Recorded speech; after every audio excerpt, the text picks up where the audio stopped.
Пайгамбарыбыздын дуалары жөнөкөй эле Алла Тааладан пата тилек эмес, жашоонун жолдомосу. Жашоонун багыты.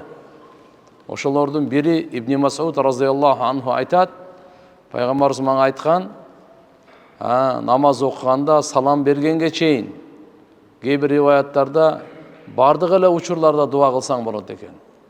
Аллахумма аллиф байна кулубина ва аслих дата байнина واهدنا سبل السلام ونجنا من الظلمات إلى النور وجنبنا الفواحش والفتن ما ظهر منها وما بطن وبارك لنا في أسماعنا وأبصارنا وقلوبنا وأزواجنا وذرياتنا وتب علينا إنك أنت التواب الرحيم وجعلنا شاكرين لنعمتك مثنين بها عليها قابل لها وأتمها علينا деген дуа. Абу Даудта келет. Биз акырын узунураак болсо дагы кичинеден жаттай берсек, бир жумада жаттап алабыз. Анан өмүр бою Кудай кааласа окуп жүрө беребиз. Кийин алхамдулилlah бир жумада жаттасак, кийинки жумасында маанилерин түшүнүп алсак, бу анда таптакыр башка руханият. Я Алла, биздин жүрөктөрүбүздү бириктиргин дейт. Маанилерине көңүл буруңуз. Биринчи сураган ошол. Жүрөктөрүбүздү бириктиргин дейт. Жүрөктөрдүн биригүүсү канча маанилүү. Биздин жүрөгүбүз бир болсун. Аллахумма аллиф байна кулубина. Жүрөктөрдү бириктире турган зат Алла. Алладан башка эч ким бириктире албайт. Алла Таала Кур'анда пайгамбарыбызга кайрылып айткан. لو أنفقت ما في الأرض جميعا ما ألفت بين قلوبهم ولكن الله ألف بينهم. Ey Muhammed, эгерде сен бүткүл жер жүзүндөгү байлыкты сарптасаң, сахабалардын жүрөктөрүн бириктире алмак эмессин. Бирок Алла өзү алардын жүрөктөрүн бириктирди дейт. Караңыз, улуу зат пайгамбарыбыз Мухаммад алейхиссалам мынакей. Алла Таала айтып атат, сен бириктире алмак эмессин дейт мына. Алла Таала бириктирди. Ошо Алладан биринчи сураганыбыз, я Алла, жүрөктөрүбүздү бир кылгын. Өз ара мамилелерибизди оңдоп берген. Алладан сурайлы, оңдоочу Алла, жоктон бар кылган, жашоо берген, ырыскы берген, акыл берген, бардык нерсени берген Алла эмне ортобуздагы мамилебизди оңдоп бере албайбы? Оңдоп бере алат. Ортобуздагы мамиле, аял менен күйөөсүнүн ортосундагы, ата-эне менен бала чаканын ортосундагы, бир туугандардын ортосундагы, кошуна колоңдордун ортосундагы, байлар менен кембагалдын ортосундагы мамиле, эркектер менен аялдардын ортосундагы, бийлик менен эл, калктын ортосундагы мамиле. Туугандар, мамилени Алла Таала, Алла Субханаху ва Таала оңдойт буну. Ва аслих дата байнина. Я Алла, биздин ортобуздагы мамилебизди оңдоп бергин деп суранып атабыз. Жана бизди я Алла тынчтыктын жолдоруна жолдогун деп. Алладан дайыма тынчтыкты сурайлы. Дайыма ошо тынчтыктын, аманчылыктын жолдорун Алла Тааладан сурайлы. Пайгамбарыбыз үйрөтүп атат мына. Андан кийин я Алла, бизди караңгылыктан куткаргын. Эмненин караңгылыгы? Капырлыктын караңгылыгы, ширктин караңгылыгы, текеберликтин караңгылыгы, билимсиз надандыктын, жахалаттын караңгылыгы, зулумдуктун караңгылыгы, караңгылыктар толтура. Ошолордун баарынан я Алла бизди куткаргын. Каяка? Жарыктыкка чыгаргын. Андан куткарып, жарыктыкка чыгаргын. Имандын жарыктыгына, адамгерчиликтин жарыктыгына, каниет, канаат, шүгүрчүлүк, гайраттуулуктун жарыкчылыгына, билимдин, таквалыктын, ынтымактын жарыкчылыгына чыгарган. Абийирсиз иштерден, күнөө иштерден, фитналардан, ашкересинен дагы, жашыруунан дагы бизди сактаган дейт. Кара, канча күнөө иштери бар. Биз билген, көзгө көрүнүп турган, канча күнөө иштери бар, көзгө көрүнбөгөн. Канча фитналары бар. Когалаң, көзгө көрүнгөн, көрүнбөгөн. Ошолордун бардыгынан бизди сактагын деп. Жана я Алла береке бергин. Биздин көрүп жаткан көздөрүбүзгө, угуп турган кулактарыбызга, согуп турган жүрөктөрүбүзгө, бала чакаларыбызга, аял жубайларыбызга береке бергин деп Алла Тааладан сураган. Жана биздин тообабызды кабыл кылгын. Анткени сен тооба кабыл кылуучу райымдуу затсың. Алла Тааладан тооба сурап, тообанын кабыл кылганын сурап, тооба кылып, жана бизди шүгүр кылуучулардан кылгын дейт. Неаматтарыңа алкыш айта турган, сана айта турган, ошолордун бардыгын я Алла моюндап кадырлай турган, барктай турган дардан кылгын бизди дейт. Жана бизге неаматыңды толуктап бергин. Неаматтын толугу бейиште болот деген сөз. Бу дүйнөдө канча нерсе берсе, бул толук неамат эмес. Неаматтын толугу жараткан Алла Таала бейишке киргизип толуктайт. Бу дүйнөдөгү башталышы. Ошон үчүн мына дуага биз көңүл бурайлы дагы, ушу дуага машаалла маани берип дуа кылып жүрөйлү. Бул бир. Экинчиси машаалла сиздер менен бир жакшылыкты бөлүшөйүн дегенмин. Көптөн бери ойлоп айтып жүрөт элем. Айтып жүрөт элем дейм, ойлоп жүрөт элем, бирок убактында бүгүн келди го дейм. Анча-мынча жерде айтсак деле керек эле. Машаалла пайгамбарыбыз саллаллаху алейхи ва саллям айткан хадис Тирмизиде келет, Табараниде келет. Көптөгөн алхамдулилlah китептерде бар бул. Пайгамбарыбыз саллаллаху алейхи ва саллям айткан, имам Ахмадта, Муснад Ахмадта келет. Ким эрте менен 3 жолу Ауду биллахи самил алим минаш шайтанир раджим. Ауду биллахи самил алим минаш шайтанир раджим. Ауду биллахи самил алим минаш шайтанир раджим. 3 рет айтып, андан кийин Хашар сүрөсүнүн акыркы 3 аятын бир жолу окуп койсо. Валлаху аллади ла илаха иллаху алимун гайби ва шахада والرحمن الرحيم والله الذي لا إله إلا هو الملك القدوس السلام المؤمن المهيمن العزيز الجبار المتكبر سبحان الله عما يشركون والله الخالق البارئ المصور له الأسماء الحسنى يسبح له ما في السماوات والأرض وهو العزيز الحكيم. Peygamberimiz aytты, 70.000 perişte Allah Taala dayındaydı ошо кишиге дейт. Эртең менен айттыбы, кечке чейин ошого дуа кылат дейт. 70.000 периште сизге таң атканда окуп койсоңуз, кечке чейин сизге дуа кылат деди. Эгерде ажали ушу күнү келип калса, шейит болуп өлөт деди. Риваяттарда келет, шейит болуп өлгөнгө мөөр басылып өлөт деди. Мөөр басылат деди. Жана эртең менен айттыбы, кечки амалдарынан кайсы бир нерселерге жетишпей калса, тахажжуттар мисалы, зикир дуалардан кемчилдик болуп калса, ошолор толуктанат деди. Ушу дуанын берекеси менен. Жана кечке чейин шайтандан сак болот деди. Ал эми кечинде ушуну окуп койсоңуз, кудум ушундай эле таң атканга чейин 70.000 периште сизге жакшылыгыңызга дуа кылат. Жакшылыгыңызга дуа кылат. Ошо түнү эгерде көз жумуп кетсе, шейит деген мөөр басылып туруп дүйнөдөн кайтат. Жана таң аткычакты ар кандай жамандыктан сак болот. Ар кандай жамандыктан сак болот тугандар. Ошон үчүн иншалла мына жерде биз аракет кылышыбыз керек. Ушу дуаны жаттап окуп жүрсөк, эми сиздерге мындай Алланын неаматы катары, бир туган катары, Алла Таалам неаматты айт деген эле бир мотивация катары айта кетейин деп атам да. Кудайга шүгүр, Алланын жардамы менен, жакшы адамдардын дуасы менен мен өзүм жеке буну 98-жылдан бери калтырган эмесмин да. Бир мотивация катары, кыйын сынуу катары эмес. Бирок алхамдулилlah сиздерге да мындай бир көмөк болсун, бир мотивация болсун, бир жаттайлы, окуп жүрөйлү деген бир максатта бөлүшүп атам. Пайгамбарыбыздын улуу хадиси, бул аалымдардын эле тажрыйбасы эмес. Кээ бир дуалар бар, кээ бир дуалар алар аалымдардын тажрыйбасынан, бул пайгамбарыбыздын өзүнөн болгондо да Кур'ан-ы Каримдин улуу аятынан.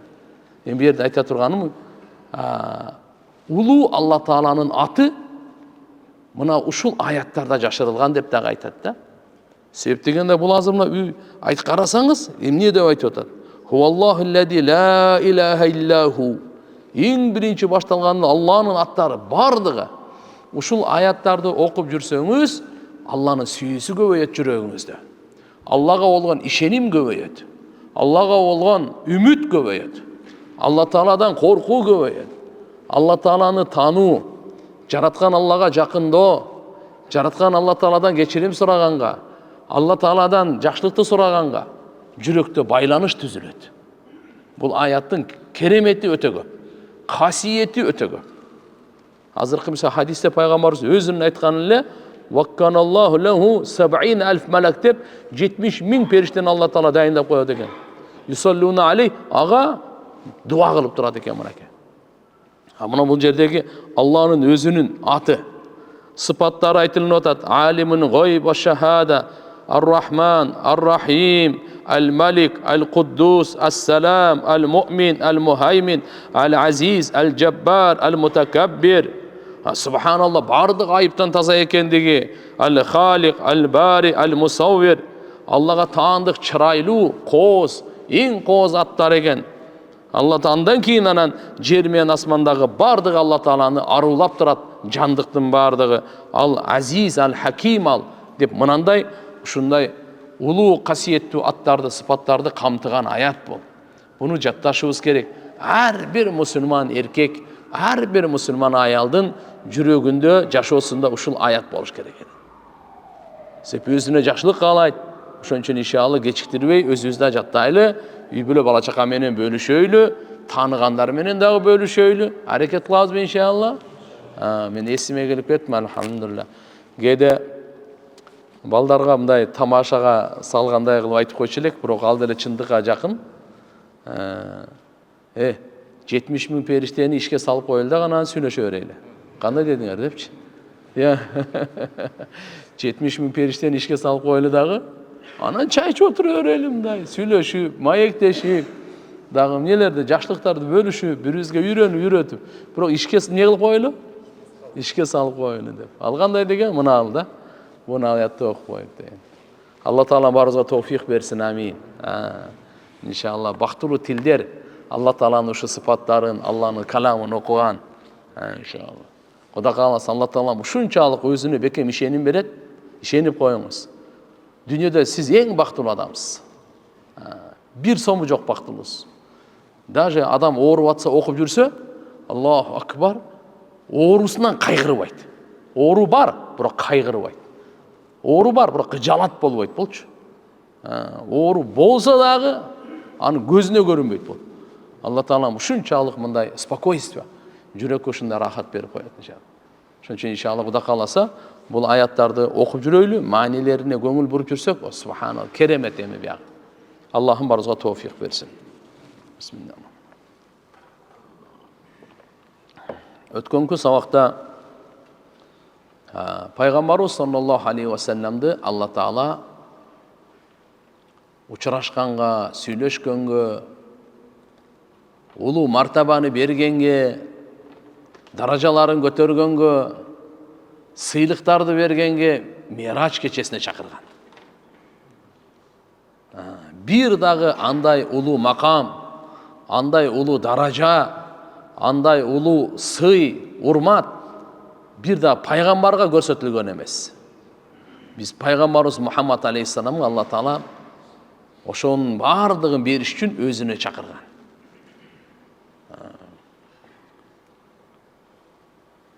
Ибн Аби Хатим риваятында Анас разияллаху анхудан пайгамбарыбыз саллаллаху алейхи ва саллям айтып атат: "Кийин мени Жабраил периште Сидратул Мунтахага ала жөнөдү. Ошол жерде фагашиятни сахабатун фиха мин кулли лаун, ай мин алванил жамал вал хусн." Сидратул Мунтаха деген динибизде сөз бар.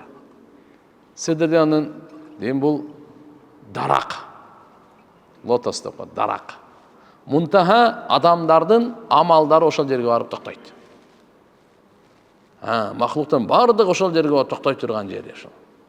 Андан кейін нары жаратқан Алла Таалаға қандай шығат, қандай түшет, Алла біледі. Бирок біліп қойыңыз, бір ақиқатты айтып қойайын. Қандай адам баласының амалдары көтерілсе, құдды ошондой авал Алла Тааланың тарабынан түшет. Амалға жараша авал келет дүниеге. Аллаға жаға тұрған амалдарды адам баласы жіберсе, Алла Таала адам баласына жаға тұрған авалдарды жібереді. Егерде адам баласы Аллаға жақпай тұрған амалдарды жіберсе, Алла Таала дағы адам баласына жақпай тұрған авалдарды түсіреді. Сидратул Мунтаха дейді мынаке. Бардық барып тоқтай тұрған жері мына ошол. Періштелер де тоқтай тұрған жері келеді. Ошол жерде ушундай чырайлы өң, ушундай қоз өң, дүрді қамтыған Пайғамбар саллаллаху алейхи вассалам айтады, маңа ушундай бұлыт қаптады дейді. Ал ушундай өңді екен, өте чырайлы, өте қоз өңдерден дейді. Бардық өңдерден. Мин кулли лаун дейді. Дүниеде қанша өң болса, біз кейбір өңдерді біз білмейміз. Даже океандың түбінде кейбір өңдер бар, мына жердің үстінде андай өңдер жоқ. Таптақыр башқа өңдер. Эми асмандағы өңдер қандай? Ол жері менен суының içindегі жоқ. Бейіште ушундай өңдер бар, жер менен асмандағы жоқ өңдер бар. Қоздықта адам аны бір өңін көріп эле есі ой тұрған өңдер да алар. Ушунун сулуулугунан тамшанып, есі кететін. Пайғамбар саллаллаху алейхи вассалам ошондо айтат: "Ва харарту сажидан лиллахи таала." Ушундай өңдөрдү көргөнүмдө жараткан Алла Таалага саждага жыгылдым дейт. Алла Таала фақал Аллаху Таала, Алла айтат экен: "Я Мухаммад, Мухаммад, бүгүн мен мынакей жер асман менен жараткандан саңа жана сенин үммөтүңө 50 мал намазды фарыз кылдым" дейт. Фаратту алейка ва аля умматик 50 салатан.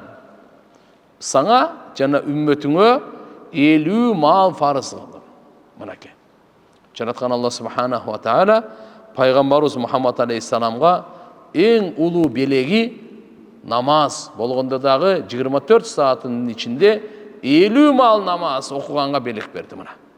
Ала бар үммөтүңө. Намаз туган бул жүк эмес, бул белек. Жакшы түшүнүп алыңыз. Сиздин күнөөлөрүңүздү кечирте турган, Алла менен байланыштыра турган, соопторго сизди вообще мындай көмүп кое турган, даражаңызды көтөрө берип, бейишке киргизе турган намаз ушундай Алланын белеги. Улуу фарызы бул. Бул мунафыктарга жүк. Кимдерге жүк? Мунафыктарга жүк. Ошолорго оор. Ошолор кыйналат. Момун адам, мухлис адамга намаз жеңил, намаз белек, намаз рахат. Намазсыз кантип жашоону элестетип болот деп улуу адамдарын айтыбыз. Бейиште намаз бар, намаз жок десе, ал жакта бул жак амал дүйнөсү, бейиш анын акысы бериле турган дүйнө, намаз ал жак биякта гана окуйсуң, тиякта жок десе, бейиш намазсыз кантип кооз болушу мүмкүн дегендер бар. Албетте кааласаңыз намаз окуй бересиз, бирок ал жакта милдет катары эмес, рахат катары окуйсуз. Бейиште бирөө намаз окуйм десе, окуса болобу? Болот. Адам баласы эмнени жүрөгүнөн кааласа, бейиште Алла Таала ошону берет. Намаз окуй бер дейт. Бирок ал жерде такаллуфан эмес, таладдудан. Алымдар айтышат, ал мына бу дүйнөдө окуп аткан милдет катары окубай койсоң күнөө катары, андай эмес, аякта рахат катары. Өзү алхамдулилла, намаздын акыйкатын Аллахым кимге айтса, андагы рахат дүйнөдө жок кандай рахат. Аллахым барыбызга намаздын акыйкатын, рахатын насип кылсын. Амин. Кыскасы айтканда, мына 50 мал намаз, 50 мал намаз. Ва бада дали хаффафа Аллаху таала иля 5 салават амалан. Эми караңыз. Андан кийин акырын азайтып 5-5ке жеткирди дагы. Бул амал түрдө 5-өө, бирок сый, белек, сыйлық, сооп қатары 50 намаздықында беріледі. Мына оқиғаларды айтып жүребіз. Алла субханаху ва тағала 50 намаз фарыз қылып жібергенде, пайғамбарымыз Мұхаммад алейхиссалам қайтып келатып 7-ші қабат асманға келіп, Ибрахим пайғамбарға жолығып, Ибрахим пайғамбарымызға салам айтқан, үмметіңе салам айта бар деген, ва алейхимуссалам. Не деген? Қавар айтып қой, бейіш кең тала, су аябай дамды. Анын көчөттөрү субханалла, алхамдулилля, Аллаху акбар, ла илаха иллалла деген. Үмметіңе айтып қой деген. Демек, бұл жақта айта бересіз, тияқта тіге бересіз.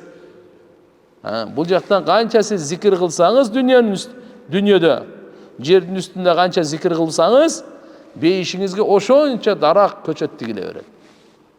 Шон үшін көп зикір қылышымыз керек. Күн сайын бір 10 миң тигіп қойсақ, машалла. Хотя бы 1000-ді, хотя бы бір 100-ді, бірақ тикпей қалған күніміз болуш керек, туғандар. Сіз себеп дегенде сізден өзіңіздің ақыретіңізге сізден башқа ешкім күйбейді. Өзіңізге күйгенде ешкім күйбейді. Әркімдің таразасы, әркімдің көрі, әркімдің амалы, әркімдің есеп китеби өзінчө. Шон үшін иншалла ақыретіне қам көрген киши, ал сөзсіз иншалла, мынаке сөзсіз ал жақта көчөт тигейлі. Әрекет қылабыз бы? 7-ші асманнан түшіп 6-ші асманға келгенде Муса пайғамбарға жолықты. Муса пайғамбар саллаллаху алейхи ва салламдан сұраған. Не деп сұрады? Ма фарада раббука алейка ва аля умматик. Сізге жана үмметіңізге Робыңыз емнені фарыз қылды деді. Пайғамбар саллаллаху алейхи ва саллам айтты: "Культу 50 сола." 50 мал намаз фарыз қылды деді. Муса пайғамбар айтты: "Иржи иля раббик фас'алху ат-тахфиф, фа инна умматак ла тутиқ залик." Қайтыңыз Робыңдан, Алла Тағаладан Робыңыздан жеңілдетуіні, азайтуыны сұраңыз деді. Үмметіңіз шыдай албайды бұға. Тақаты жетпейді, күші жетпейді бұны деді. 50 мал намаз оқи албайды үмметіңіз деді. Муса пайғамбарды қараңыз. Пайғамбарымыз 50 мал намаз алып келетқан меқа.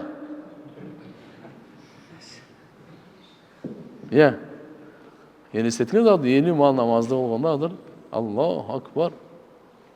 Қандай болады әлі? Оқығандар болады әлі, конечно. Бүгін күнде деле бар жамағаны, жоқ емес. Бірақ аз, бір көбі қиналып қалады әлі, күнөкөр болып қалады әлі. Постоянно оқыштаға тамаша меселе да. Ошон үчүн Муса пайғамбарға Алла Таалам разы болсын. Қандай дедіңіздер? Тура ғой? Муса алейхиссалам, машалла. Пайғамбарымыз айтты: "Робыңызда қайтыңызда сұраңыз, азайтсын деді, жеңілдетсін деді, 50 мал. Үмметіңіз шыдай албайды бұға. Құдіреті, тақаты жетпейді деді." Пайғамбар фаражату иля робби, пайғамбар айтады: "Робыма қайтып бардым" дейді. Қайтып барып: "Я робби хаффиф ан уммати." Анан айтты: "Робым, мен үмметімден азайтып берің" деді. Жеңілдетіңіз деді. 50-ні ошентип риваяттарда келет 45 қылған болчу. 5-тен алға отағанда. Қайра келе жатып, дағы эле пайғамбарымыз 45-ке сүйініп келатат. Муса пайғамбар жолы дағы ушу сөзді қайталап атат. Не болды, қандай болды? 45 болып қалды. Күші жетпейді үмметіңіздің. Қайтыңыз, жеңілдетсін деді, сұраңыз деді. Пайғамбарымыз қайра қайтты, 40 қылды. Емі қарап тұрыңыз, 50 болчу да, 45, 40, 35, 30, 25, 20, 15, 15. 9 жолы барып келтірей. Елесетіңіз. Әр келгенде Муса пайғамбар ушуну сурап атты. Айтып атты. Қанша болды? 10 болды. Қанша болды? 15 болды. Әр бірінде. Жоқ бұл, жеңілдік сұраңыз, жеңілдік сұраңыз, жеңілдік сұраңыз. Үмметіңіз шығар. 5 болып қалғанда дағы Муса пайғамбар қанша да 5 дегенде ошында да айтқан. Бұдан да азайтсын деген. Аллаху акбар. Бұдан да азайтсын. Мен Бани Исраилді кейбір риwаяттарда келет, ошо жөөттерге жиберилген да Муса пайгамбар. Бани Исраилди мен тажрыйба кылганмын. 2 мал намаз окуй албай койгон дейт. Таштап ошо намазды дагы өз убактысынан кечиктирип, окубай коюп, ар нерсе кылып. Ошон үчүн бул үммөтүңүзгө көп болуп калат. Акыр замандын үммөтү болсо. Пайгамбар саллаллаху алейхи ва саллям айтты: "Мен эми барып жеңилдетүүнү, азайтууну сурагандан уялам" деди. Уялам деди. Кээ бир риwаяттарда келет, мындай: "Мен корком" деди. 5тен азайтып атканда Алла Таала. Азыр эми кайтып барсам, бул 5өөнү да калып салса анан. Кандай болот деди. Жок, ушуга 5өөгө болот деп токтогондо жараткан Алла Тааланын тарабынан чечим чыкты. Менин алдымда өкүм өзгөрүлбөйт. 50 мал намаз деп чыккан өкүм өзгөрүлбөйт. Ла юбаддал ладайя. Алла Таала айтат: "Мен алдымда өзгөрүлбөйт ал." Өзгөрүлбөйт. 50 мал деп чыккан, как она есть, ошо ойдон 50 мал боюнча турат буйрук. Бирок хамсын би хамсин, 5өө 50-нүн ордуна жүрөт деди да. Жердин үстүндө 5 мал намаз окуйт үммөтүң. Бирок мен алдымда 50 мал намаз окуган соо жазыла берет деди. Мына кереметти караңыз. Мына сыйды караңыз. Мына сыйдыкты караңыз. Ошон үчүн айтат: "Амалан", амал түрүндө хамса салават 5, бирок такарруман ва фадлан Алла Тааланын тарабынан айкөлдүүлүгү 50 мал.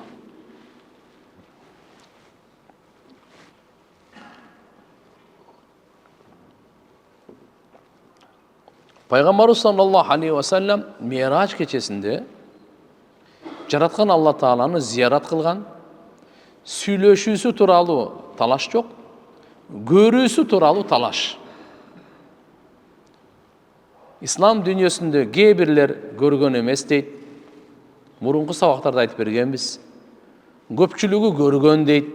Бунун дагы далилдери бар.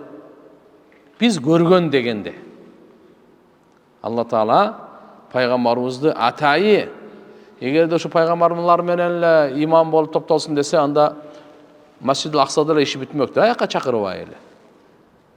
Эгерде максат Алла Таала асмандагы кереметтерди көрсөтүү болсо, Ибрахим пайгамбарга деле көрсөткөн. Эгерде максат жөн эле сүйлөшүү эле болсо, Муса пайгамбар менен туутосунда эле бияка чакырбай эле сүйлөшүп койгон. Эмнеге чакырып атат десе, Алла Таалага улуу мисалдар таандык, өзү жолукканга да, көрүшкөнгө. Ошон үчүн пайгамбар саллаллаху алейхи ва саллям эң улуу макамда жараткан Алла Тааланы зиярат кылган. Алла Таала пайгамбарыбызга өзгөчөлөп тугандар кээ бир сыпаттарды берген, пайгамбарларга бербеген.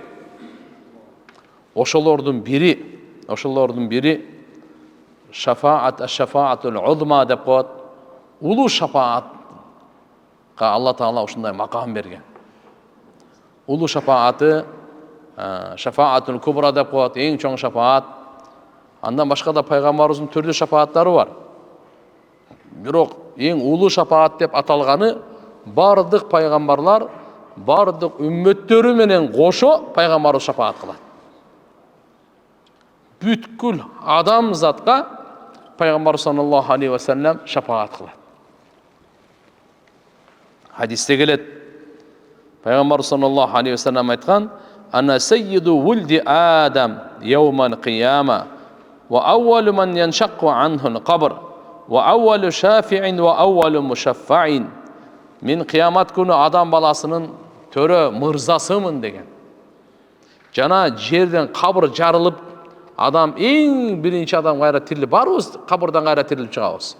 Ошондо эң биринчи кабырдан жарылып тирилип чыккан менмин деген. Биринчи шафаат кылуучу менмин. Биринчи шафааты кабыл болгон дагы менмин деген. Ушуну эч бир кыйынсынбастан, менменсибестен айтып атам. Вала фахра дейт. Алла Таала пайгамбарыбызга айткан: "Ва амма би ни'мати раббика фахаддис". Робуңдун нематын сен айткын. Алла Тааланын бул алхамды берген нематын айта жүрүш керек экен. Бирок текеберленип, кыйынсынып эмес, Алла Таалага шүгүр кылып. Бухари Муслимде келет, Абу Хурайра разияллаху анхудан пайгамбар саллаллаху алейхи ва саллям айтты: "Ана саййидун нас яуман кияма, ва хал тадруна бима далик?" Мен адамдардын саййид, мырзасы, кыямат күнү болом. Ушуну силер билесиңерби эмне үчүн деп суроо таштады. Сахабалар айтты: "Я Расулаллах, жок." Анан пайгамбар саллаллаху алейхи ва саллям айтат: "Алла Таалам пайгамбарыбызды алгачкылардын, кийинкилердин эң урматтуусу, алгачкылардын, кийинкилердин эң сыйлуусу, алгачкылардын, кийинкилердин эң улуу даражалуусу кылган да." Бунун окуясы бардык адамзат махшар майданында келгенде аябай кыйналышат, аябай азап чегишет, аябай коркушат. Такыр эсеп китеп башталбайт, тараза башталбайт, бейишке, дозокко чечим башталбайт. Ушунча адамдар күтө берип, аерде уйку жок таксыр. Эс алуу жок аерде. Баш калкалай турган ал жерде көлөкөлөй турган бир жер жок аерде. Саңа тамак бышырып бирөө лагман алып келе турган андай учур эмес аер. Отура турган жер жок аерде. Махшар тамаша жер эмес ал. Бардыгы түбөлүктүү чечим чыга турган. Бардыгы өзүн ойлоп турган. Адам баласы биякта турсун, пайгамбарлар нафси, өзүнүн жанын, мен өзүмдүн жаным деп кала турган учур. Ошондой оор күнү эсеп кителип башталбай тура берет да. Адамдар кыйналып кетип, кээ бир кафырлар ибаяттарда келет, айтат: "Ушудан көрө тозокто азапталганыбыз жакшыраак болсо керек" депчи. Чечим эртерээк чыкса, бул жерден, бул азаптан кутулбасак депчи. Дозоктун отун эңсейи түшөт, элестетип көрүң. Бул тамаша нерсе болбойт бул. Ошондо адам баласынын баары өз пайгамбарлардын артына барып айтышат. Бардыгы: "Биздин пайгамбарсын ортого түш, бир нерсе деп айткыла, дегиле. Маселени чечпесеңер бул жагы болбой калды" деп. Кээ бир риваяттарда келет, ар бир пайгамбар өзүнүн пайгамбардын аркасынан ээрчийт.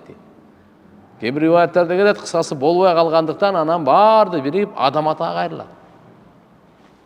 Адам атабызга эмне деп кайрылат? Сен баарыбыздын атабызсың. Алла өз кудурет колу менен сени жараткан. Саңа Алла Таала өз буйругу менен жан салган. Саңа периштелерди сажда кылдырткан. Сени өзүнүн орун басары кылган. Ушунча улуу макам берди. Бүгүн ортого түшүп, мына маселени башыбыздагы болгон кыйынчылыкты көрүп атасыз. Чечпесеңиз болбойт дегенде адам атабыз үзүр сураган. Бүгүн мен ортого түшө албайм. Балдары. Даракка жакындабагын, жебегин деп буйрук берди эле бейиште. Ошо даракты мен жеп алганмын. Дагы ошонун себебинен бейиштен чыккан го бияка. Ушундай бир жаңылыш болуп калган. Мен ал жактан ушундай бир жаңылыш болуп калган. Ортого түшө албайм. Нух пайгамбарга баргыла дейт. Кимге? Нух пайгамбарга баргыла. Нух пайгамбарда улул азимда, жөнөкөй пайгамбар эмес, машалла. Нух пайгамбарга барышып, азыркын айтат: "Нух, пайгамбарлардын эң алгачысы сенсиң" дейт. Бул дегени ага чейин деле пайгамбарлар келген. Адам алейхиссалам биринчи пайгамбар го. Нух пайгамбар эң биринчи ширкке каршы келген пайгамбардын биринчиси болот. Ага чейин ширк болгон эмес. Ошон үчүн буну алгачкы пайгамбар деген мааниси ширкке каршы күрөшкөн биринчи пайгамбар Нух пайгамбар болот. Ушунча улуу сага мартаба берген, ортого түшүп биздин абалыбызды көрүп атасың, кыйналганыбызды. Ортого түшүң дегенде, мен түшө албайм. Мен коомума каршы дуа кылып бергем. Таптакыр поколение оңолбой койгондо анан Нух пайгамбар дуа кылып бергенде: "Я Алла, жер бетинде бир дебесин да калтырбай жок кылып берчи. Булар туыса эле капыр туйт деген да. Мындайча айтканда. Ата мен грубыйраак кылып айтып койдум. Төрөсө эле капыр төрөйт дегенден. Кыскасы ушулар буларда жерден бузуклуктан башка эчтекеси болбойт деп. Дуа кылып берген. Мен азыр кантип барам деп. Мен бара албайм, силер Ибрахимге баргыла дейт. Ибрахим алейхиссаламга барат адамзаттын бардыгы. Адамзаттын бул Ибрахим пайгамбардагы экинчи бир пайгамбарлардын бул атасы бул. Белинен канча миң пайгамбар чыккан. Ибрахим пайгамбарга дагы бул дагы айтат. Жок деди. Менен дагы бир жаңылыштар болуп калган. Ошон үчүн мен бул ортого чыга албайм, Мусага барла. Муса пайгамбар эмне дейт? Муса алейхиссалам айтат. Мен бир адам өлтүрүп алганмын дейт. Мен ортого кантип түшөмүн азыр? Иса пайгамбар кыскасы айтканда Иса пайгамбар дагы айтат. Мени апам экөөбүздү Кудай кылып адамдар сыйынып алышкан. Кантип ортого түшөбүз бүгүн биз? Бүгүн эч ким ортого түшө албайт. Эгерде түшсө, бир гана Мухаммад гана ортого түшөт деген да. Саллаллаху алейхи ва саллям. Бардык адамзат ана Мухаммад пайгамбарыбызга кайрылат, кара. Ушуну айтып атат. Ва закара мин далика мухам ва шадад я'ламу ма яржи'уна илейхи да халла бихим. Ушу маселени ким чечерин, жана кимге бардыгы кайтып барарын, дана бардык адамзат билип койсун. Мухаммад ким экенин, даражасы кандай экенин, Алланын алдындагы мартабасы кандай экенин билип койсун деп Алла ушундай кылдырат экен да, карабачы. Бардыгы жок. Напси дейт пайгамбарлар. Напси дегени жаным, мен өз жанымды, ар ким өзүнүн жанын ойлоп калат ал. Пайгамбар саллаллаху алейхи ва салламга кайрылганда, пайгамбар саллаллаху алейхи ва саллам барат анан. Арштын алдына сажда кылат. Алла Таала ошол учурда пайгамбарыбыздын жүрөгүнө, руханиятына, мээсине ушундай Аллага алкыш, мактоо саналарды салат. Пайгамбарыбыз айтат, андай Алланы мен мактаган эмесмин дейт да. Ушундай мактоо сөздөрү менен ошол учурда Алла Тааланыга алкыш сана, мактоо айтат экен. Ушундай айтканда пайгамбарыбыз саждага жыгылып, Алла субхана ва таала айтат, Мухаммад, башыңды көтөр дейт. Сура, берилет дейт сага. Эмнени сурасаң сага берилет. Пайгамбар саллаллаху алейхи ва саллям ошондо анан кийин башын бийиктикке көтөрөт экен. Карайт экен мындай кылып туруп. Башымды көтөргөнүмдө дейт. Башымды көтөргөнүмдө. Фаакулу я Робби уммати. О Роббум, үммөтүм деп берет экен, карачы. Пайгамбар саллаллаху алейхи ва саллям. Ошондо пайгамбарыбызга айтылат экен, бейишке үммөтүңдөн эсеби жок кире тургандардын баарын киргизип ал дейт экен. Буга чейинкиси пайгамбарыбызга айтып атканы, сурагын сага берилет, башыңды көтөргүн деп. Пайгамбар саллаллаху алейхи ва саллям ошондо анан кийин, я Алла, ошо адамзаттын маселесин чечип бериң деп сурайт да. Анан болбосо ага чейин тараза эсеп китеп башталат элек да. Анан башталат. Ушуну макамы Махмуд деп да атайт. Маками Махмуд деп коет. Биз азанда дуа кылабыз го. Ва ба'асху макаман Махмудан аллади ва'атта депчи. Алла өзүң вада берген маками Махмудга пайгамбарыбызды тургузгун деп дуа кылабыз. Ошо макамыңды я Алла тартуулагын деп дуа кылабыз. Эмне үчүн маками Махмуд? Макам деген макам түшүнүктүү эле. Махмуд дегени макталган. Себеп а жерде бардык маселени чечкенден кийин пайгамбарыбыз Мухаммад алейхиссалам адамзаттын бардыгы, кафыры дагы, мусулманы дагы, бузулганы дагы, оңолгону да пайгамбарыбызды мактайт экен.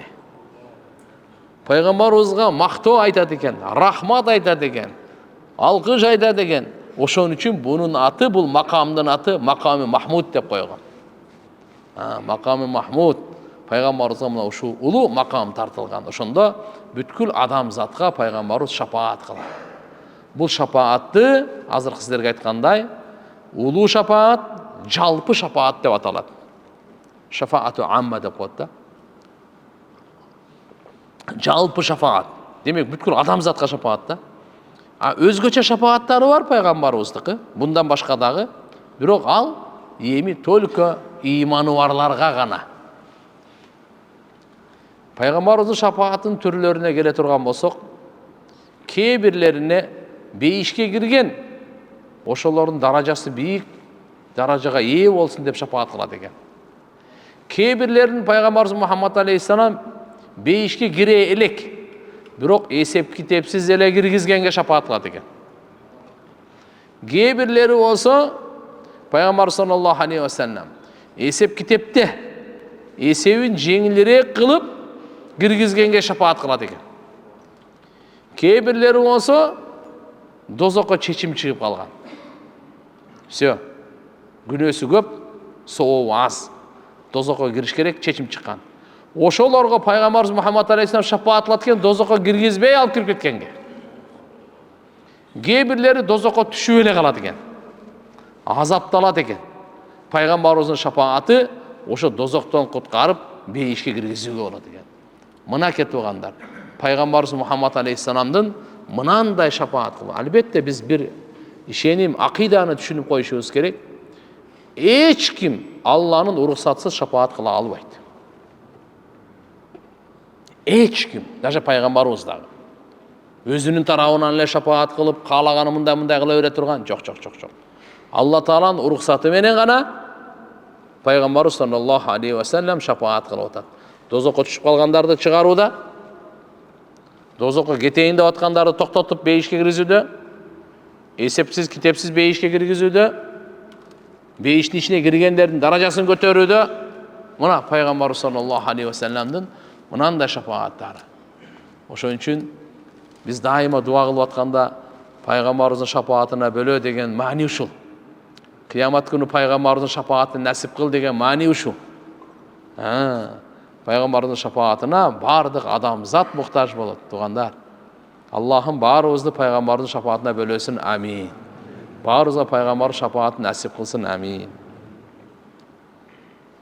Экинчиси макаму ливахул хамд. Ахиретте улуу макамдар бар. Бири азыр. Экинчиси ливахул хамд дейт.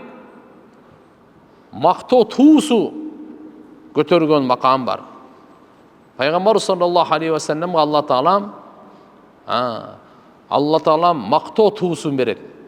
Ошо туунун алдында адам атадан тартып кыямат күнгө чейин канча инсан болсо, Аллага бу дүйнөдө мактоо айткан болсо, ошо туунун түбүндө болот.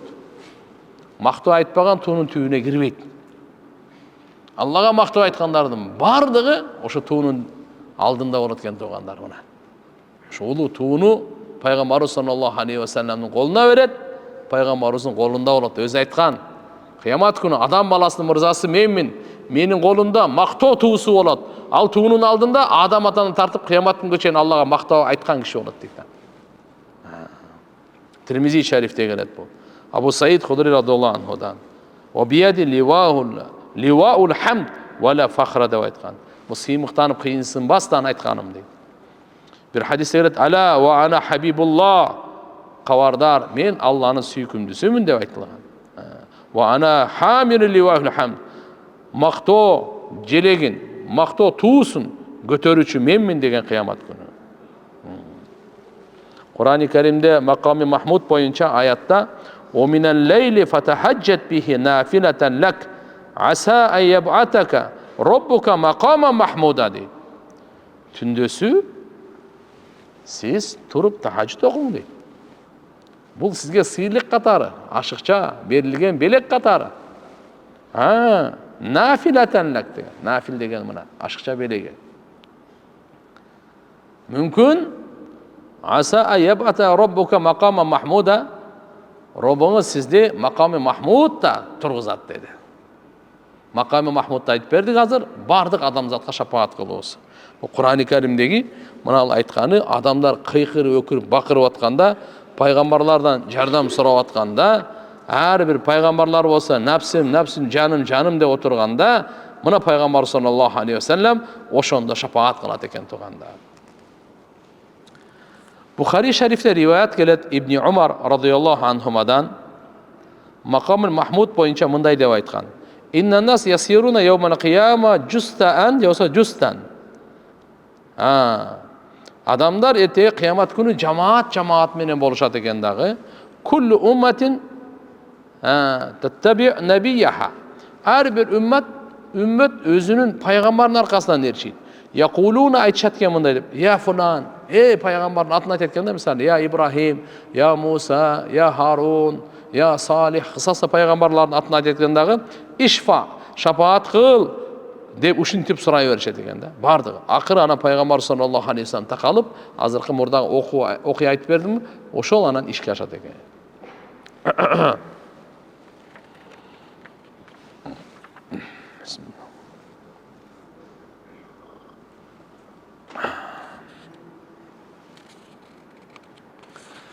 Пайгамбар саллаллаху алейхи вассалам арыштын оң жагында турат экен.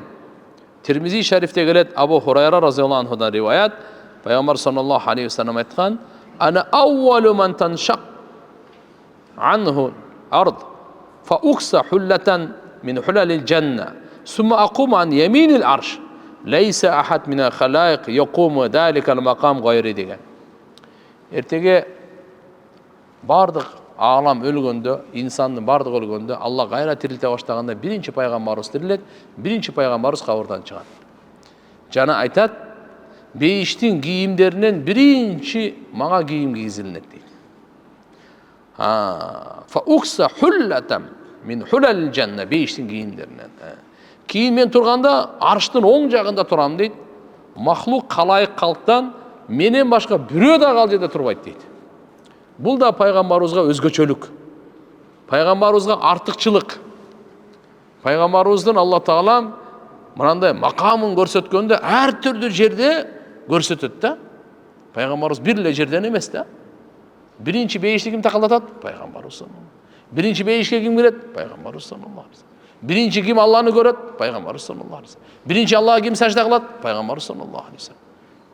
Аллаху акбар. Биринчи ким шафаат кылат? Пайғамбарымыз саллаллаху алейхи вассалам. Ушулардын бардыгы макамдар Алла Таала пайгамбарыбызга арнаган, пайгамбарыбызга тартуулаган ушун үчүн. Эмне үчүн бул сабак болуп атат? Биз өзүбүздүн пайгамбарыбыздын макамын билейли. Ким экен, кандай пайгамбардын үммөтү экенибизди унутпайлы. Пайгамбарыбыз биз бул үммөттү мойнуна аманат тапшырган эле. Ушул үммөт үчүн көз жашын төккөн эле. Ушул үммөттү кыямат күнү мен күтүп алам деген эле. Үммөтү үчүн канча дуа кылган эле. Үммөтү үчүн пайгамбар саллаллаху алейхи ва саллям барды курбанчылыктары мына. Ошон үчүн пайгамбарыбызды сүйөйлү, пайгамбардын сүннөтүн жакшы көрүп амал кылайлы.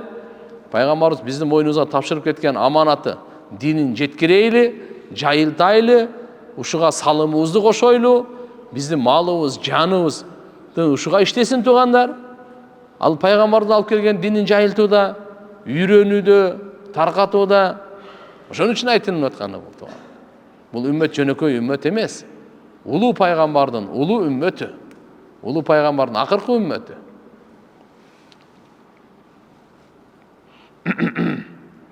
Андай оң жагында турганда дейт, махлуктардан, даже периштелерден дагы бирөө турбайт дейт.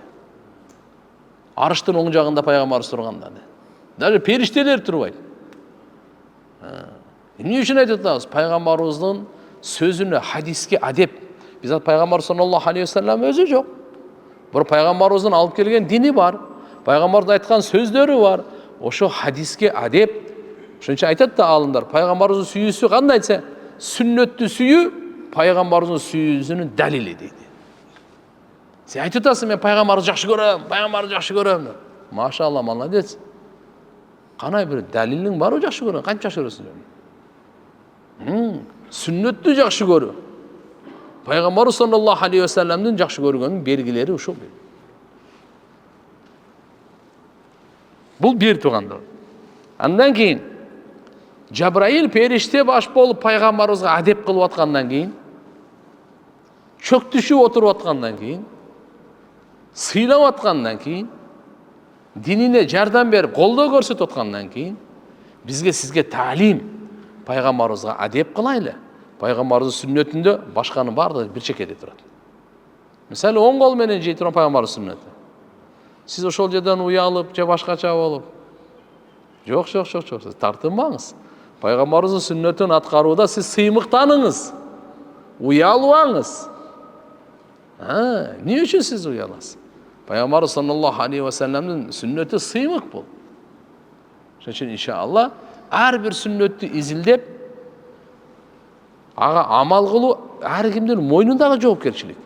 Білбегенді сұрайлы, білгенімізді амал қылайлы, білбегенге айтайлы, çoğu jayıltaylı. Екіншісі макамыл васила. Дағы пайғамбарымызға өзгөчө макамдардың бири васила макамы. Ушундай дагы бир макам бар. Кыямат күнү Алла Таала тартуулайт.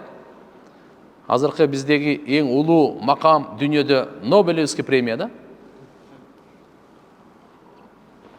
Дүйнөдөгү эң кыйындарга, акылдууларга, ушундай ачылыштар жасагандарга, аларга Нобелевский премия берилет да. Буну мисал катары айтсам түшүнөбүз да баарыбыз. Нобелевский премияга жеткен ал тамаша адам эмес ал. Ар кимге бериле бербейт. Эми кудум ушундай эң улуу премия бар да ахиретте. Ошол премиянын аты Васила деген премия. Буга Нобелевский премияны адамдар чыгарып алган. Анан адамдардын мээнетин ушуну бир кадырлаш максатында бүткүл дүйнө билсин деп атайы Нобелевский премияны дайындашкан, тиешелүү акчасы менен, белеги менен да. Тарыхта калат да ал.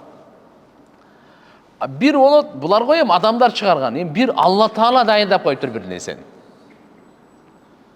Ушундай бир эң улуу бир гана кишиге тартыла турган бир эле премия. Улуу макам, ошонун аты Васила. Алла Таала дайындап койгон, бүткүл адамзаттын алдында тапшыра турган улуу сыйлыгы, эң бийик макамы, андан жогорку сыйлык жок, андан бийик макам жок. Азыр хадисте келет, айтып берем азыр. Ошол Василянын макамы пайгамбарыбыз саллаллаху алейхи вассаламга берилет. Бул өзүнчө дагы бир сый урмат. Ошоңчо угуңуз. Бул өзү Васила деген сөзчү. Аллати ятавассал биха иля тахсил мақсудул махмуд, макталган, максат кылынган нерсеге жетиш үчүн ошол бир себеп, ушунун аты сөздүктө Васила деп коет, араб сөздүгүндө. Бирок биздеги шарияттагы Васила деген пайгамбарыбыз айтканы, ким Алла Тааладан мен үчүн Василаны сураса, ага мен шапаатым важип болот деген да. Караңызчы бул кандай деген. Биздин даражабызды пайгамбарыбыз көтөрүп атат. Өзүнүкү го давно эле көтөрүлгөн. Биз сурабасак деле көтөрүлгөн. Просто бизди да шерик кылып койгондор шүгүр кылышыбыз керек да. Машалла, биз пайгамбарыбызга Алла Тааладан Васила сурап койсок эле пайгамбар шафааты бизге важип болот экен.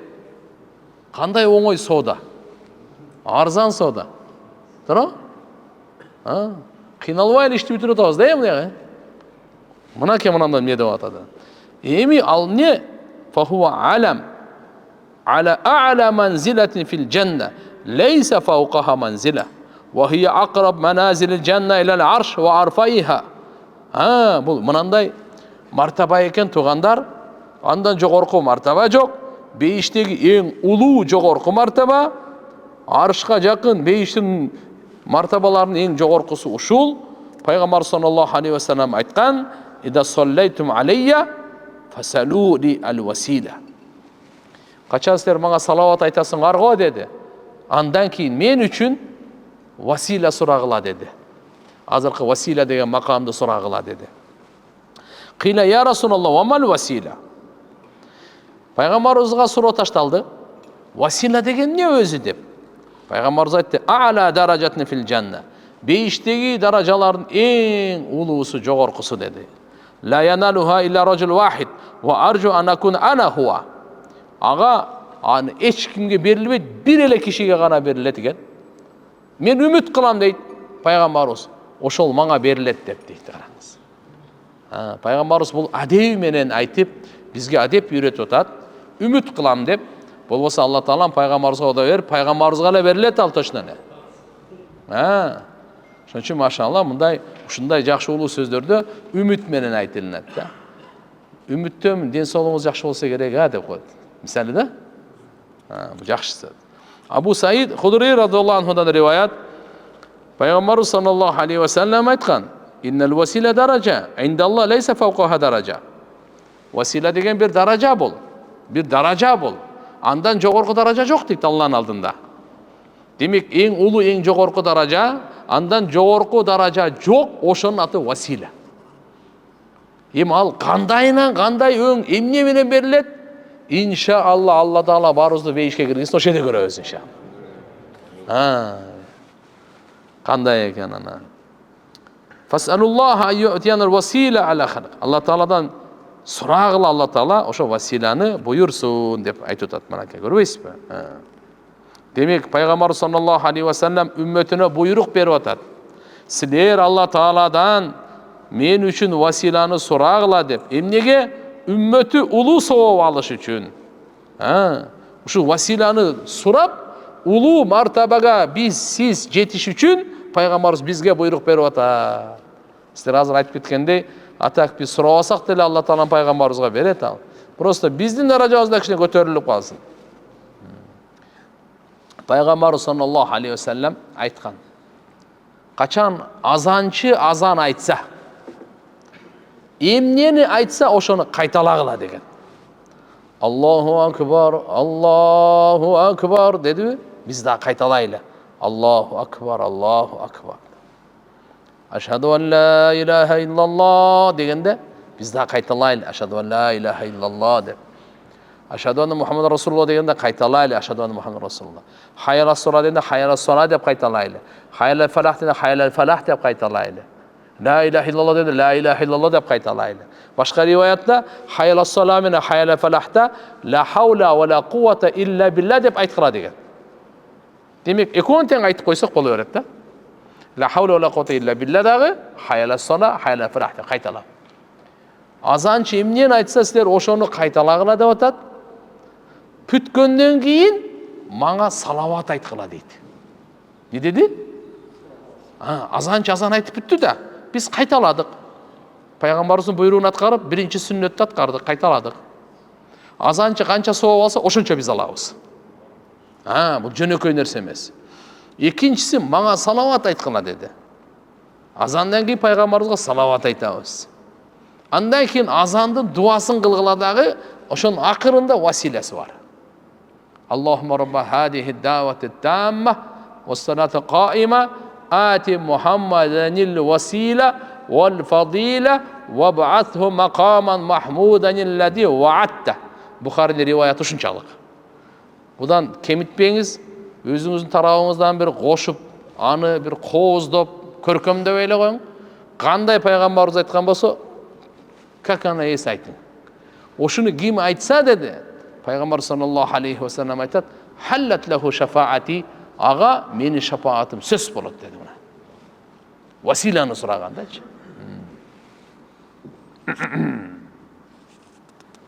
Tabarani'nin rivayetinde gelet İbn Abbas radıyallahu anhumadan Peygamber sallallahu aleyhi ve sellem aytat: "Sanullaha li al-vasila." Sizler Allah'dan men üçün vasila suragıla. Fa innahu lam yes'alha li 'abdun fid dunya illa kuntu lahu shahidan aw shafi'an yawman qiyamah. Sizler men üçün Allah'dan vasila suragıla, antkeni kaysi bende bu dünyada men üçün Allah'dan vasila surasa, men ağa sözsüz kıyamat günü şafaat kılıcı olam dedi. Bir rivayatta men ağa sözsüz güve olamın dedi.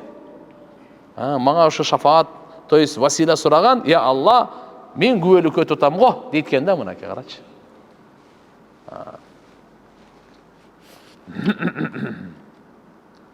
Andan keyin Peygamber sallallahu aleyhi ve sellem'in makamının dağı biri ulu halifatçılığı.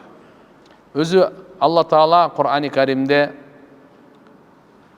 adam atağızdı jaratаарdan murda periştelerge kengeşke salganda perişteler aytışkan. Kan töge turgan, buzuquluk kıla turgan, dı jaratasızbı degende biz саңа мақтау айтабыз, арулайбыз, улуктайбыз деп Адам алейхиссалам бойынша, Адам атабыз бойынша периштелер өздерінің ойын білдірген. Бұларды тегеле қойыш керек деп элечи. Адам атабыз аны айтқан: وَإِذْ قَالَ رَبُّكَ لِلْمَلَائِكَةِ إِنِّي جَاعِلٌ فِي الْأَرْضِ خَلِيفَةً. Естеген, ей Мұхаммад саллаллаху алейхи уассалам, ошол кезді дейді. Қачан сен Робың періштелерге айтқан: мен жер бетінде өзімдің орынбасарымды жаратушымын. Орынбасар, халифаның халифа. Бұның мәнісі наиб. Орынбасар. Фи танфиди ауамириллахи фил ард. Жер бетінде Алланың өкімдерін жүргізуде орынбасар. Алла өзі орынбасарға мұқтаж емес, туғандар. Алла Таалаға бір көмек, жардамчы, кеңесші керегі жоқ, қажеті дағы жоқ Алла Таалаға. Мұқтаж емес. Бұл дегені Алла Таала жер бетінде өзінің халифасын жаратқанның мақсаты Алланың өкімдерін жүргізет деген мәніде ал. Пайғамбарымыз Мұхаммад алейхиссаламға Алла Таалам өзіне дағы, үмметіне дағы ушунчалык чоң мақамды берген. Аны угуп алыңыз, мен дейді. Құранда айтады: «Инналлазина юбайиунака иннама юбайиуналлах ядуллахи фауқа айдихим». Аллаху акбар. Шек күмөнсүз, ей Мұхаммад, саңа кимдер байат қылса, ақиқатта ал Аллаға байат қылған дейді. Байат деген білесіз бе? Байат деген мындай: қол беріп антташып, қандай айтады? Байат деп қояды. Пайғамбар саллаллаху алейхи уассаламдың дорында исламға кіріп атқанда, иман сөзін айтып атқанда, қол берішіп антташат әлі. Байат деп қояды шын. Жөнөкөй емес. Ошоны пайғамбар Алла Таала айтады: саңа байат қылғандар шындығында алар Аллаға байат қылғандар дейді. Демек, сахабалардың мартабасын ушул жерден көрсек болады да. Алланың қолы жамааттың үстінде. Ядуллахи фауқа айдихим, алардың қолының үстінде дегені Алланың жардамы деген сөз. Алланың қолы дегені мани Алланың жардам қолы. Демек, Алланың жардамы алар менен бірге деп айтқан. Пайғамбарымыз мен Алланың жардамы ошондой эле сахабалармен де Алланың жардамы. Анткени сахабалар пайғамбарымыздың ишин кылуучулар, улантуучулар. Ушул жерде вахуа халифатуллахил а'дам. Пайғамбарымыз Мұхаммад алейхиссалам Алланың ең улуу халифасы. Анткени أنه رسول الله الناطق عن وحي الله تعالى المبلغ أوامر الله والنهي عما نهى الله والحاكم بما أراه الله والمنتقم لأجل الله والرامي بقوة الله والمحفوظ بعين الله المؤيد بنصر الله. الله أكبر. الذي من أطاعه فقد أطاع الله. Kim Peygamber'e başıysa çınığı Allah'a başıydı. Пайғамбарға баш иген, Аллаға баш иген. Қараңызшы. Алла Таала пайғамбарымызға баш игенди өзүнө баш игендей кылып эсептеп койду. Мынакей.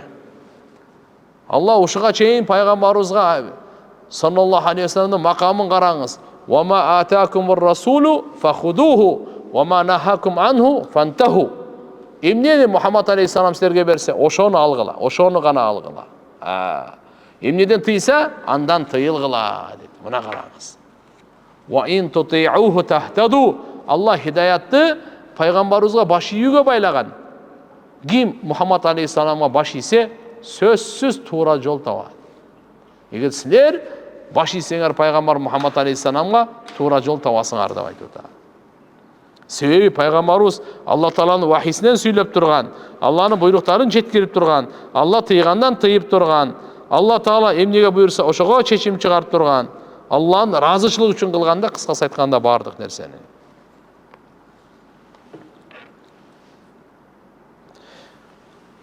Аллама Байдауи рахматулла алейхи айтқан екен. Улы сөз айтып тұр туғандар. Жамиул анбия, пайғамбарлардың барычы истахлафахумуллаху таала фи имаратил ард ва сиясатин нас ва такмили нуфусихим ва танфизи амрихи субханаху ва таала. لا li hajatin bihi taala ila ma yanubuhu deydi. Allahu akbar. Алла Таала бардық пайғамбарларды таңдады, халифа қылды, өзінің орынбасар қылды. Емнеге десе, жерді жандандыруға, имара анаке, бұзуға емес. Пайғамбарлар келіп, жер бетіндече амандықты, тыныштықты орнатышқан, алар адамдарды оңдошқан, жер жүзіндегі жашоо оңолсын, турмуш оңолсын деп, адамдардың турмушын оңолушу үшін.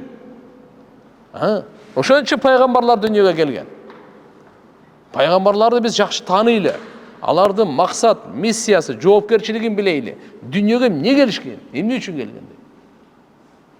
Алар жараткан Алла Тааланын таанытыш үчүн, Аллага итаат баш ийиш үчүн, жерде бузукулук кылбаш үчүн, жерди талкалабаш үчүн, Алла Таалам берген өмүр, турмуш, тиричиликти жакшы өткөрүш үчүн, мына ошон үчүн келген пайгамбарлар. Пайгамбарлардын келген максаты ушу. Ошон үчүн пайгамбар саллаллаху алейхи ва саллям айтып атпайбы? Мынаке эмне деп атат? Урсилту илал халқи каффата. Бардык махлукка мен пайгамбар болуп жиберилдим деп атат. Пайгамбар ол Алла Тааланын буйруктарын алып кел.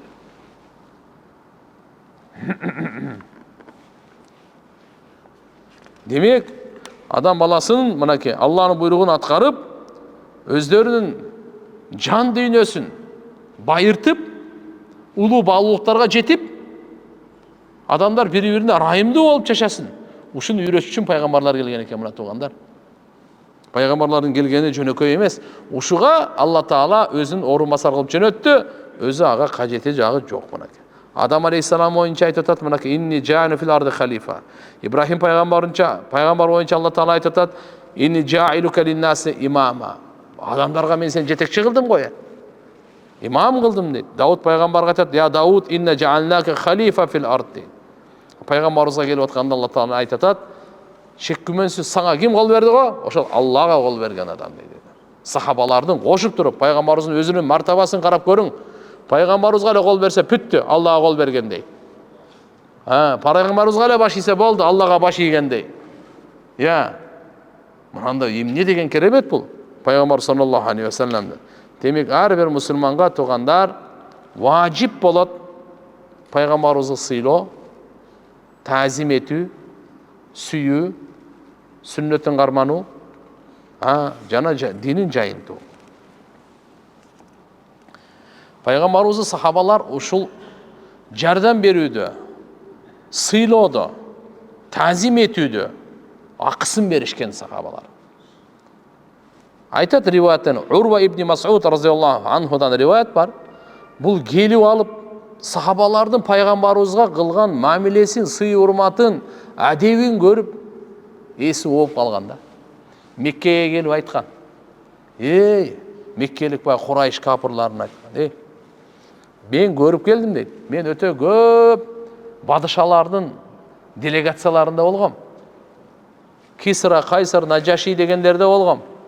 Бирок бирин дагы ушунчалык өзүнүн жетекчисин урматтагандай, сахабалар пайгамбарды урматтагандай көргөн эмесмин деген да. Даже Кисра, бул баягы Персидский империяны башкарып турган Кисра болот. Кайсар Римский империя. Ал убакта эки чоң империя бар эле ааламда. Персидский империя, Римский империя. Эки жактан эле. Алардын дагы Наджаши деп мына берки Эфиопиянын падышасын айтат. Ошолорду дагы мен мендеги падышалардын делегацияларын карап көргөм дейт. Ош жан жоокерлери, эли, калкы өзүнүн падышасын кандай сыйлагандай, Мухаммад пайгамбардын сахабаларын сыйлагандай көргөн эмесмин дейт. Алар таазим этип, алар сыйлап урматтагандай. Түкүрүгү жерге түшпөйт деген, Пайгамбарыбыздын дарат алган суусу жерге түшүрбөйт. Пайгамбарыбыздын сөзү жерге ташталбайт, эки болбойт деген. Пайгамбарыбызды көрбөйүнчө уйкусу келбеген сахабалар болгон. Пайгамбарыбызга жан бергенге Аллах, эмне деген сахаба. Я Расулаллах, биз исламдын жебелеринен жебебиз. Кайда кааласаңыз карап эле ата бериң деди. Ата энем сизге курбан болсун деди эле. Пайгамбар саллаллаху алейхи вассалам тазим эткенде сахабалар Аллах.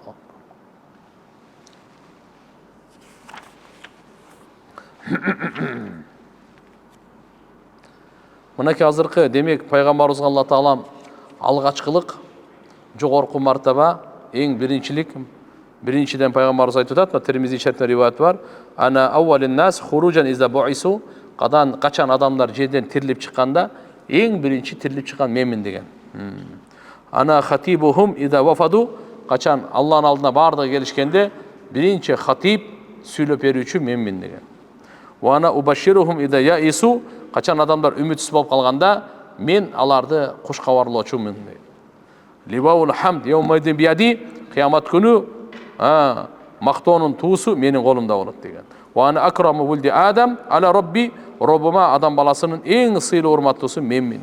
Вала фахра, сыймыктанбай, кыйынсынбай айтканым ушу.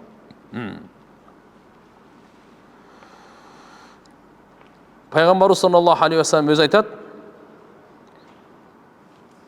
мынандай дейт, хадисте келет.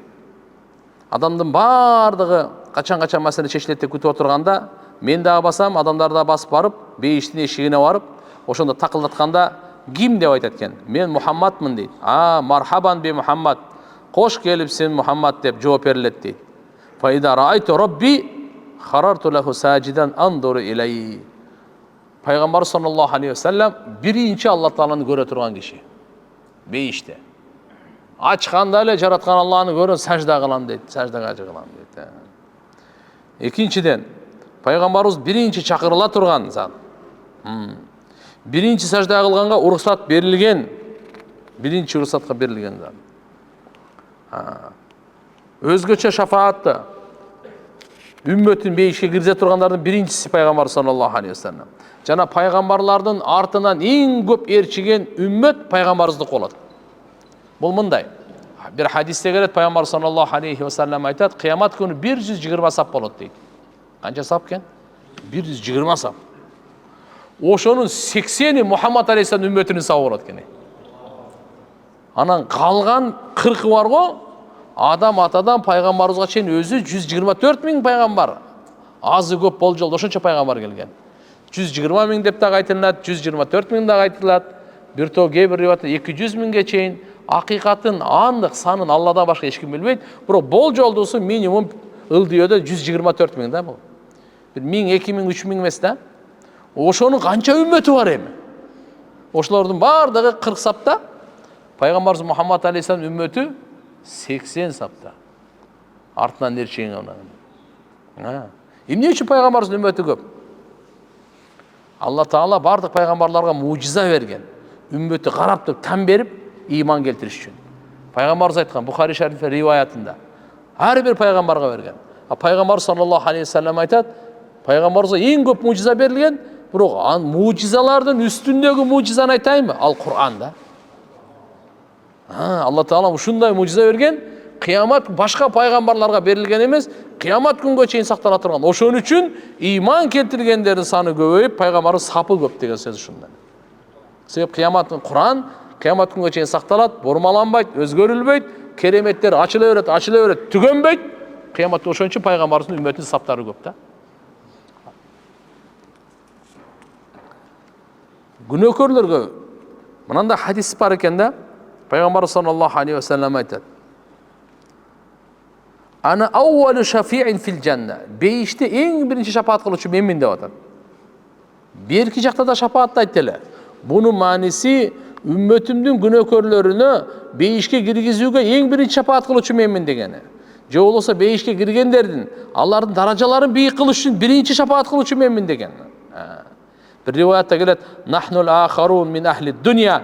Биз дүйнө элдеринен эң акыркы келдик дүйнөгө. Вал аввалун яумал кияма. Бирок кыямат күнү биринчи бейишке киребиз дейт. Жаралууда эң акыркы, бейишке кирүүдө эң биринчи. Без очередь кирет деген сөз. Элдин бар очередте күтүп отурса, сизди колуңуздан кармап бирөө мындай эле өткөрүп, ошо 100 кишиден алдын алып барып киргизип берсе, я. Башкача болосузбу? Очередти күттүрбөй эле. Аллаху акбар. Вакыт болуп калды. Мына сабакты ушу менен азыр күтүп бүтүп аттыган, азыр 2-3 неме калды, ушу менен бүтүрүп коеюн жалпылап туруп. Бухари Муслимде келет, пайгамбар саллаллаху алейхи ва саллям айтат: "Эртеге дозоктун үстүнө Сырот көпүрөсү коюлат." Эстегенде Сырот көпүрөсү дозоктун үстүнө коюлат. Ар бир адам өтөт ошол жерде. Ошол жерде эч ким сөз сүйлөгөнгө уруксат берилбейт. Биринчи сүйлөгөн Мухаммад Расулуллах болот. Пайгамбар саллаллаху алейхи ва саллям айтат: "Юдрабу сират байна дахрани джаханнам, фаакун awwala ma yajuz min ar-rusul bi ummati." Ümmetin en birinci alıp ötkönün birincisi men bolam deyt. Wa la yatakallam yawmaydin ahad illa ar-rusul. Oşol günü paygambarlar gana söyleyt, birөө da söyley albayt başka. Wa kalam ar-rusul yawmaydin Allahumma sallim sallim. Oşol günü paygambarların sözü kanday bolat? Sallim sallim. Ya Allah uşu Sırat köpürösünden esen aman ötkörçü deytken. Sallim sallim. Ошон үчүн көпүрөдөн өтүп атканда дагы ушу дуаны окуп коюш керек. Не деп? Аллахумма саллим саллим. Айтыңызчы. Ошо бу дүйнөнүн көпүрөсүнөн да эсен аман өтүп кетейли. Ахиреттин көпүрөсүнөн да эсен аман өтүп кетейли. Бул сыраттагы сырат көпүрөсү деп. Анас разияллаху анху риваят мынаке. Туугандар, мына керемет, мына керемет. Umar razıyallahu anh rivayet var Tabarani'di ki el-cennatu hurrimat alel-enbiya hatta adkhulaha ve hurrimat alel-umam hatta tadkhulaha ummati. 5 bardıq paygambarlarga aram bolup turat men girmeyinçe. Jana Peygamber sallallahu aleyhi ve sellem aytadi. 5 bardıq ümmetke aram bolup turat men ümmetim girgenge çeyin. Men ümmetim girgenge çeyin birisine de adal bolboyt eкен да. Пайғамбар айтып жатат мынакей. Ана жөнөкөй нерсе эмес да. Пайғамбар саллаллаху алейхи ва саллям аламда эң биринчи пайгамбарчылык пайгамбарыбызга берилген. Тирмизиде риваят келет, Абу Хурайда риваят бар. Мата ваджабат лакан нубува. Пайгамбарыбыздан сурагандачы, сахабалар сурашты: "Я Расулаллах, сизге пайгамбарчылык качан важип болду?" дегенде пайгамбарыбыз айткан: "Ва адаму байна рух вал жасад." Адам ата бар го, ошол жан менен денеси пока бириге электин ортосунда мага пайгамбарчылык берилген дейт. Адам атабыз бир риваятта келет, адам атабыз суу менен ылайдын ортосунда эле, ошондо мага пайгамбарчылык берилген дейт. Бул дегени Алла Таала пайгамбар саллаллаху алейхи ва салламдын пайгамбарчылыкты Адам алейхиссаламды жаралганга чейин эле тартуулагып койгон. Болсо Адам алейхиссаламдын белинен чыккан го. Пайгамбарчылык, ошончо пайгамбар өзүнүн айтканы бар да. Пайгамбарчылык берилди мага эң алгачкы, мен жиберилдим эң акыркы. Эң акыркы болуп келген да пайгамбар дүйнөгө. Пайгамбар болуп.